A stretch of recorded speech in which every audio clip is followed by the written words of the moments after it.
በስመ አብ ወወልድ ወመንፈስ ቅዱስ አሐዱ አምላክ አሜን። የተወደዳችሁ የልዑል እግዚአብሔር ቤተሰቦች እንደምን ዋላችሁ? ዛሬ እንግዲህ በዚህ ቪዲዮ ላይ እንደምትመለከቱት አንድ ታሪካዊ ቦታ ነው ይዤላችሁ የመጣሁት። ይህ ታሪካዊ ቦታ የት ነው የሚገኘው እንዲሁም ደግሞ ታሪኩ ምንድነው የሚለውን ከብዙ በጥቂቱ አጠር አድርገን ተመልክተን እንመለሳለን። እንግዲህ አሁን ያለነው በምዕራብ ሸዋ ሀገረ ስብከት በአቡነ ወረዳ ቤተ ክህነት ስር በቅጩ እግዚአብሔር አብ ቤተ ክርስቲያን ውስጥ ነው ያለነው። በመጀመሪያ ቤተ ክርስቲያኒቱ እንዴት ነው የተቋቋመው? ታሪኩን ባጭሩ ይንገሩን እስቲ። ታሪኩ በአባቶቻችን ዘመነ መንግስት ነው። አያቶቻችን እዚህ ባላባት ነበሩ። 1918 ዓመተ ምህረት እዚህ ዋሻ ተገኘ። ካህን በዚህ አካባቢ ስለሌሉ አቦ ሰርባዲ አቦ አሉ መምሬ አቼ አድነው የሚባሉ ከዛ በፈረስ ጠርተው እዚህ አዳኝ ድኩላን የሚያድን ሰው እዛው ሱቲ ምናምን ወፍ ስታቀባብል አይቶ ወዲያ ሲገባ ድኩላን ለመግደል ሲል ታጠባለች አለ። ታጠባለች አትንካ ነኝ አለ። አትንካ ሲለኝ ለምንድነው ብዬ ብል ሰውየውን አጣሁት ና ከተለኝ ብሎ ወደ ጽላቱ ባለበት ወሰደኝ። ጽላቱን ወደዚህ አጓጉዞ ከዛ እሱም ሸሽቶ እዚህ መጥቶ ለባለባቱ በመናገር ከዚህ ፈረስ ልከው ካህን ከዛ ያመጡና መምሬ ደብተራ ዓለሙ ዕውቀቱ የሚባሉ አሉ። ከሳቸው ጋር አሁኑኑ ተደስተው ህዝብ ድንቅ ብሎ እዚህ ቦታ ጎጆ ሰርተው ለተወሰነ ጊዜ እዚህ አስቀምጠው በዛን ጊዜ ልዑል ራስ ካሳ ነበሩ። የፊቼ ገዢ ናቸው። ከዚህ ወደ ፊቼ አጓጉዘው እዛ ድረስ ወስደው ለአንድ ዓመት ካቆዩ በኋላ ከዛ ኃይለ ሥላሴ አልጋወራሽ ነበሩ። በዛን ጊዜ ንግስት ዘውዲቱ ናቸው። በዛን ጊዜ እንግዲህ እስከሳቸው መንገስ ድረስ ለ22 ዓመተ ምህረት አቆዩ። ከዛ ይሄንን ጽላትና 3 ጽላት ጨምረው እዚህ ድረስ መለሱ። ለባላባቱ ማዕረግ በመስጠት የዚህ ሀገር ምስለኔ አድርገው ምክትል ገዥ ማለት ነው ታቦቱን ወደዚህ መለሱ። ሌላውን ከማርያም ጀምሮ የውርጃጆን ስላሴን እዚሁ ከራስ ካሳ ተበትኖ እዚህ ሀገር ጋሩ። ሌላውም ደግሞ ኢየሱስ ገሊላ የሚባል ራስ ካሳ ራሳቸው ወስደው ምኒልክ አቆሙት። በዚህ አይነት እንግዲህ ሳር ቤት ውስጥ ከቆየ በኋላ ሳር ቤቱ በጠላት ተቃጠለ። በዛን ጊዜ እንግዲህ አገሩ ሲወረር ማለት ነው። ከዛ ተመልሶ ተሰራ። ከቆየ በኋላ እንግዲህ በ50 ዓመተ ምህረት በቆርቆሮ ክዳን ተሰራ። በ50 ዓመተ ምህረት በቆርቆሮ ክዳን ተሰራ። ይሄው ደግሞ እየመጣ አሁን አዲስ እንዲሰራ ተደርጎ በዚህ በውስጥም ባሉት በውጭም ባሉት ኦርቶዶክስ ተዋህዶ ትውልዶችና አማኞች ይሄው ለዚህ ሊደርስልን ቻለ።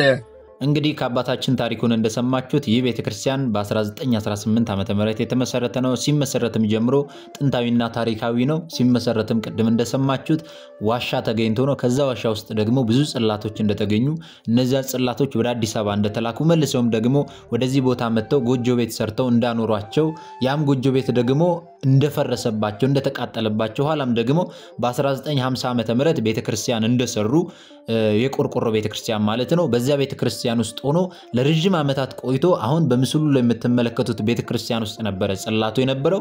ኋላም ግን ከእድሜ ብዛት የተነሳ ስላረጀና ዝናብ ያፈሰሰ ስላስቸግራቸው ያንን ቤተክርስቲያን አፍርሰው አሁን የምትመለከቱትን አዲስ ቤተክርስቲያን ጀምረዋል ማለት ነው። ስለዚህ በአሁን ሰዓት የቅዱስ እግዚአብሔር አብ የቃል ኪዳን ታቦት የሚገኘው በፊት ለቤተልሔም ተሰርታ በነበረች ጥቂት ቤት ውስጥ ነው ማለት ነው። ከዚች ደሳሳ ከሆነች ጥቂት ቤት ውስጥ የእግዚአብሔርን የቃል ኪዳን ታቦት አውጥተን አሁን እየተሰራ ወዳለው ወደ አዲሱ ህንጻ ቤተክርስቲያን ለማስገባት የሁላችንም ርብርብ ያስፈልጋልና ሁላችሁም ይህ ቪዲዮ የደረሳችሁ የተመለከታችሁ ሁላችሁ ከ100 ብር ጀምሮ የ100 ብር ቻሌንጅ ጀምረናል። ከ100 ብር ጀምሮ ከስር በሚቀመጥላችሁ አካውንት እያስገባችሁ እዚህ በረከት ስራ ላይ ልትሳተፉ ያስፈልጋል።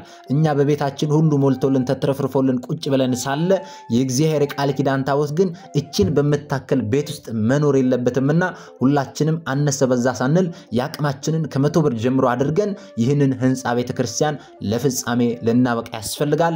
ሁላችሁም እዚህ በረከት ስራ ላይ እንድትሳተፉ በቅዱስ እግዚአብሔር አብ ስም እንማጸናችኋለን። ለቂጩ ቅዱስ እግዚአብሔር አብ ቤተክርስቲያን ሁላችንም ያቅማችንን እንድናደርግ እርሱ አምላካችን መድኃኒታችን ኢየሱስ ክርስቶስ ይርዳን። አማ ኢዶነት ተርገምንኩኒ mana lubummaa aanaa Abunaa Gindibarat keessatti kan argamtu iddoo addaa Kicuu jedhamtutti mana amantaa argamtudha. Manni amantaa kuni Kicuu Waaqa Abbaa jedhamtee beekamti. Egaa abbootiin keenya akka nutti manittis akka seenaa baay'ee dabarsanis iddoo kana mana amantaa umurii dheeraa qabuu fi mana amantaa seenaa qabeessadha manni amantaa kuni. warra kaanirraa wanti adda godhu yoo jiraate maanni Tsillaatiin iddoo kanatti amma kabajamu manni kun amma Tsillaatii 3 qaba. Tsillaatiin 3 amma erga takkaa hin kabajamu. Tsillaatiin 3 asitti kabajaman kun iddoodhuma kana waashan amma kana gadi yookaan holqi hin jira. Achuma keessa argamanii kan ba'anii fi namoota yeroo sana biyya bushan namoota yeroo sana naannoo bushaniin illee laallamanii eebbifamanii amma mooticha Haile Sillaaseetti illee deemanii eeyyama isaaniitiin immoo deebi'anii iddoo kanatti kan dhaabbatan.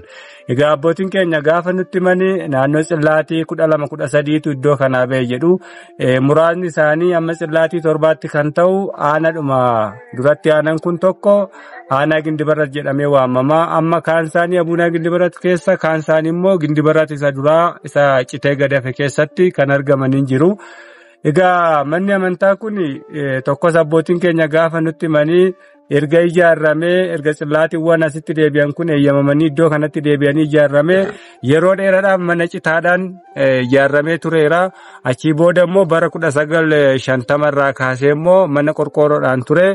Amma waggaa 2 darbe amma dhagnee diignutti kanas immoo baay'ee waan dulloomeef girgiddaan isaa waan jijjigeef haalli achi keessa jiru waan rakkatame manichi ofii isaatii gaafa sadarkaa hin barbaachifnerra yookaan immoo baay'ee dulloomarra ga'u. Egaa namoonni iddoo adda addaatii gurmaan namoonni iddoo adda addaatii qindaa'an manni kun waan jaalataniif waan seena qabeessa ta'e waan isaan marareef manni kun kadhannaa abbootiinis haa ta'u iddoo adda addaatii maallaqni humni namaas kadhatamee haa ta'u aareeffamuu qabaa kan jedhamuun koreen tokkummaa manni lubummaa aanaa hundeesserraa yaada isaan kennanirraa ka'ame jalqabamee ture jechuudha. Waggaa 2 darbee akka diigamu ta'ee jira. Egaa eeyyama Waaqayyoo ta'e amma kana deemee jira. Amma egaa buulli isaa kolonii isaa wantoonni amma iddoo kanatti mul'atan kun deemsifamanii jiru. Ammas manni kun xumuramuudhaaf wantoota baay'eetu humna baay'ee kan barbaadu deeggarsa baay'ee kan barbaadudha waan ta'eef namoonni keenya kiristaanonni namoonni mana amantaa jaalattan iddoo jirtanitti biyya keessas biyya alaas kan jirtanii amma feerroo irraa kaasee bolokkeetti ni jira qorqoorroon ni jira meeshaaleen deeggarsaa ijaarsa kanaaf barbaachisu wantoota baay'ee humna keenya ol ta'an baay'ee isaa waan qabuuf dabalataan immoo manni kun yoo ijaaramu seenaa addunyaas waan ibsuuf wantoota abbootiin keenya kanaan dura qabatanii turan wantoota meeshaalee barbaachisu boruuftaanitti ragaa ta'uu danda'an as keessas waan jiruuf addunyaan hundi kiristaanonni iddoo adda addaa jirtan kana yaaddanii manni kun kan keessan ta'u kan keenya ta'uu isaa hubattanii deeggarsa barbaachisu amma humna keessanitti waliin taane mana kana akka ijaarree xumurrusin jedha. Egaa abbootiin keenya kan nutti manitti dabalatee ani amma yeroo muraasa as aangoo lubummaatiin yeroo tokko dhufee mana kana nan tajaajila. Isa duras immoo duqqunnaadhaan asitti tajaajilaa ture. Meeshaaleen barbaachisoo boruuftaanitti bobboca mana amantaa ta'anii seenaa dabarsuu danda'an illee iddoo kana jiru. Tsillaatii kana wajjin kan ba'e masqaliin matsooriin iddoo kana hin jira kan ittiin sabala kennamu hin jira meeshaaleen mana amantaa keessatti abbootiin achi keessatti illee itti fayyadamaa turanii xillaatii kana wajjiniin ka'an baay'een isaanii dabalataan abbaa keenya isaa waa'ee kanaa himee iddoo kanatti boqoteen alatti xillaatota kana wajjin kan dhufani lafeen qulqullootallee iddoo lamatti saanduqaan hojjetame mana kana keessa jira tokko Maqdasiisaa keessa kan jiru tokko immoo Beetleheemisaa keessa kan jiru amma iddoo kanatti seenaa dabarsuu kan danda'an kanaaf boruuf taanitti gaafa eeyyama waaqayyoo ta'ee waa'een qulqulloota kanaa galliin isaanii qabsuurri isaanii nutti millee qorichummaaf illee itti fayyadamuu dandeenya waan ta'eef egaa manni kun an addunyaa hundaati. Seenaan mana ga'u qabatee gaafa jiraatu kan addunyaa hundaa ta'uusaa nu hubattanii mana kana karaa humni keessan danda'uun karaa qarshiitiinis haa ta'u karaa meeshaalee adda addaa kennuutiin egaa mana waaqayyoo kan ijaaru egaa waaqayyo yoo ta'e illee kan irratti hirmaate immoo ijaaru kiristaanota waan ta'eef warri kiristaanota ta'anii iddoo kanatti karaa adda addaatiin warri biyya alaattis immoo karaa onlaayiniitiin meeshaalee walqunnamtii adda addaatiin kan simbira ga'u hundi keessanuu deeggarsa barbaachisu akka nu gootan maqaa waaqayyootiin sin gaafannaa egaa iddoon kun amma akkuma dura isiniin jedhe kicuu Egzaabeeraaf immoo hunda keenya wajjin haa ta'u keessumaayyuu immoo amma yaada kana iddoo kana dhaabbannee yoo dabarsinu egaa naannoo isaa minaalbaata namoota amantii adda addaatiin keessumaayyuu warra Protestaantii ta'aniin kan dhaalame yoo ta'e illee kiristaanonni iddoo adda addaatii dhufanii ayyaana isaa kabajuudhaaf iddoo argamanitti guyyaa ayyaana isaatti kan amma jecha kana dubbachaa jirru waan ta'eef egaa ayyaana kanas bagattiin sin ga'e waggaa kanaan sin haa ga'u jecha waggaa kana gaafa deebinu egaa